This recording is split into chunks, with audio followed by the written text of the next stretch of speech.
कोई 4 साल पहले one of my friends who's an architect told me that there is a samadhi standing or a building, which appears like a secret building. It's going to be pulled down very soon. If you want to go and take photographs, please go right away. So I went and I took photographs. The interior was all painted. Of course, we can see some paint traces now.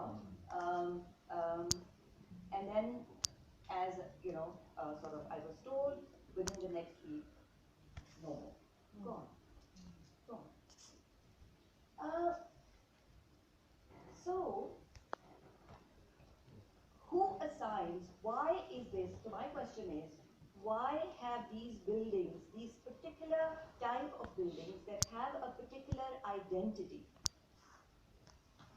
ਇਹਨਾਂ ਦੇ ਨਾਲ ਇਹ ਸਲੂਕ ਕਿਸ ਵਜ੍ਹਾ ਦੇ ਨਾਲ ਕੀਤਾ ਜਾ ਰਿਹਾ ਹੈ ਕੌਣ ਜ਼ਿੰਮੇਦਾਰ ਹੈ ਯਕੀਨਨ ਤੁਸੀਂ ਤੇ ਅਸੀਂ ਸਭ ਜ਼ਿੰਮੇਦਾਰ ਹਾਂ ਲੇਕਿਨ ਅਸੀਂ ਕਿਉਂਕਿ ਤਾਰੀਖ ਦਾ ਹਵਾਲਾ ਦੇ ਰਹੇ ਹਾਂ ਤੇ ਕੋਸ਼ਿਸ਼ ਇਹ ਕਰ ਰਹੇ ਹਾਂ ਕਿ ਪੂਰੇ ਜਿੰਨੇ ਬਰੀ ਜਮਾ ਵੀ ਹੋ ਜਾਈਏ ਕੁਝ ਕਲੋਨੀਅਲ ਪੀਰੀਅਡ ਨੂੰ ਵੀ ਨਾਲ ਲੈ ਆਈਏ चलो ठीक है कर लेते हैं होगी मैं I'm going to actually go back in time but then I'll finally come down to our present times and try and ask you कि तुसी दसो give me direction which way do we go so